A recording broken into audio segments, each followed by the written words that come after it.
one side of it.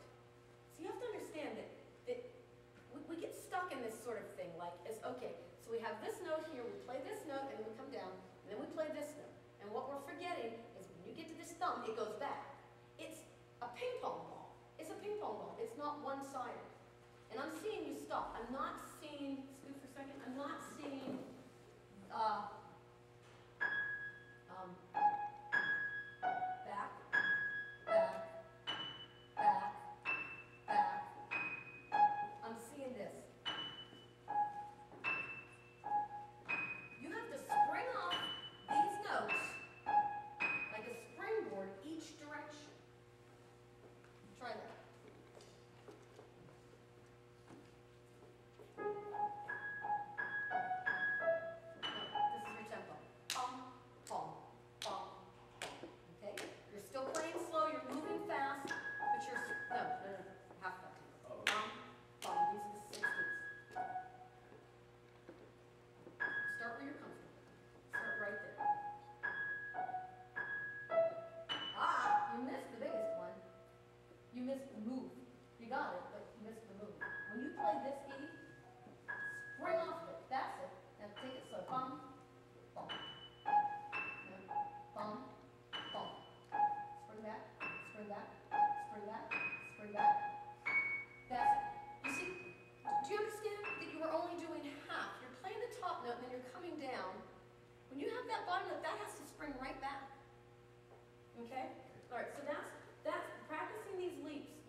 Sensation, your fingers into your ears, and it can be confusing. It's like, oh, did I miss it? Did I make it? I don't know.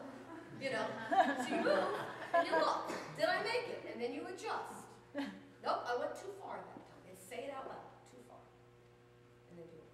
You know, don't go, oh, I missed it, and then throw it away. You have to learn from that. That's the only way to teach your body how to do that. And you have to do this a lot. Once you've practiced moving without playing, then practice really slow, but move fast. And then you will teach your muscles. That's like the best way of practicing. Okay, try repeat notes.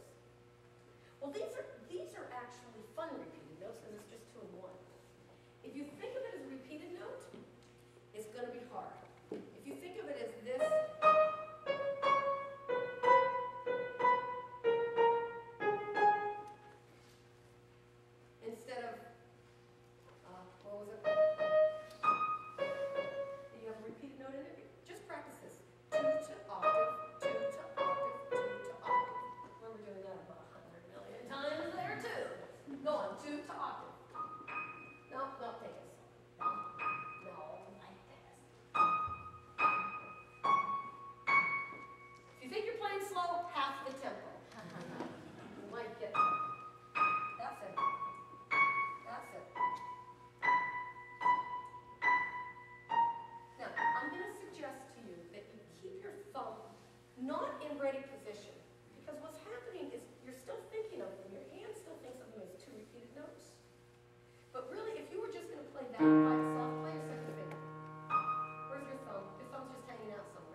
You have those 3 notes, and you're getting the hang of those 3 notes.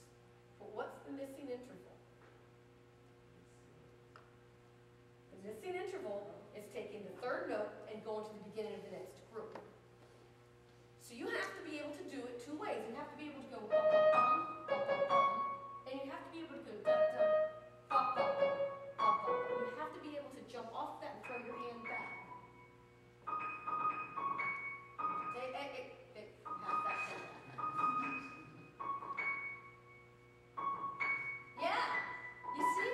We get so caught up in, oh, this is the hard part because it goes 2, 1, 5. We forget that it actually goes 5 back to 2.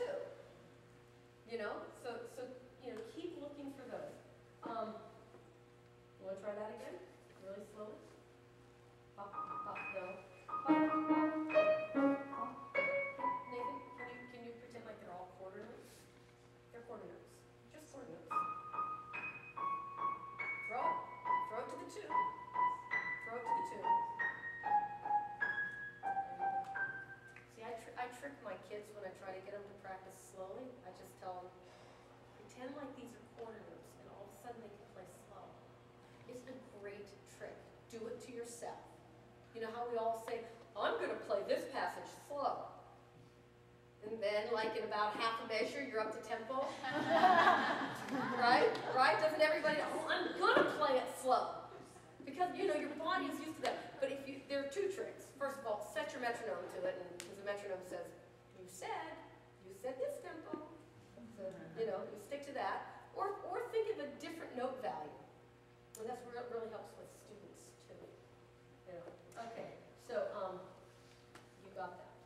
You got both sides of that. Let's keep going with 2 minutes. Oh, this, right. Oh, scoop. Yikes, this.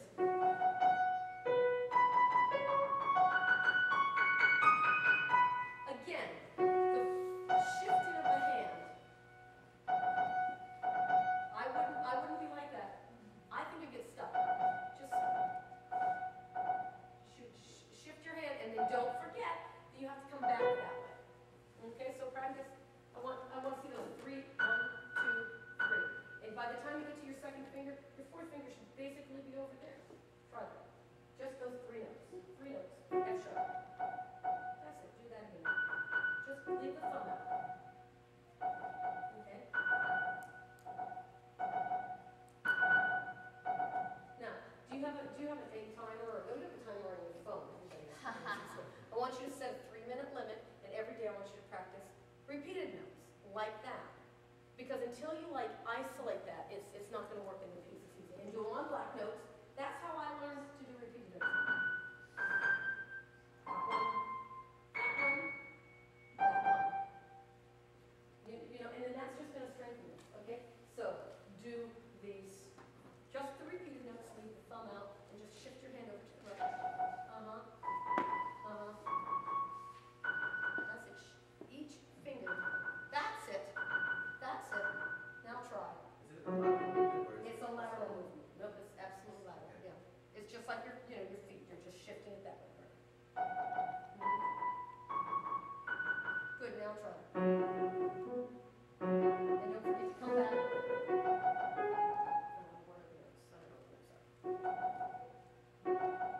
You're not sure.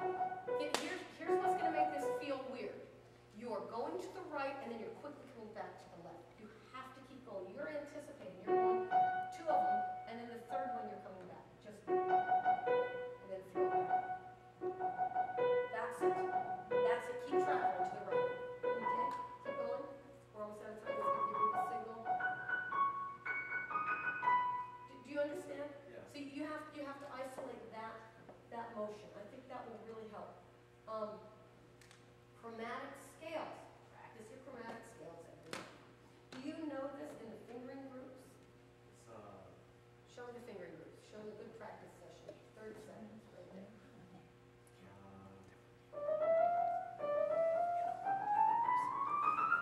Show me one fingering group. Do you know what I mean? Yeah.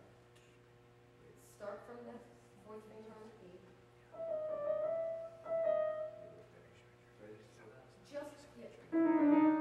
In other words, just play the notes that are under your hand,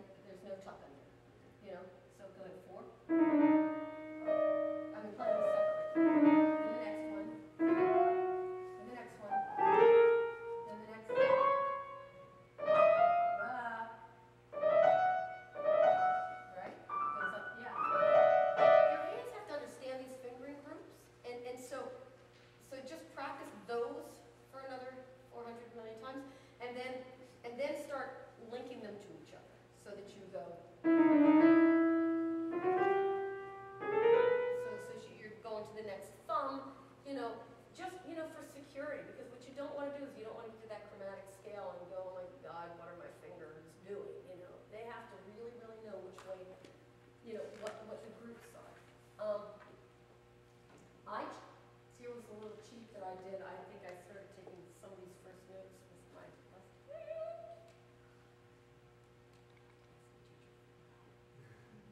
You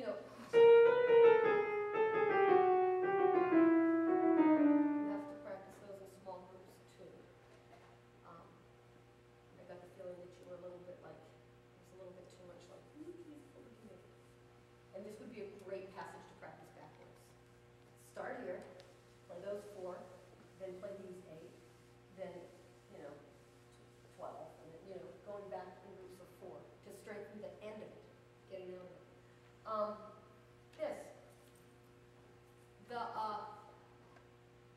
Those 3s and 4s, okay.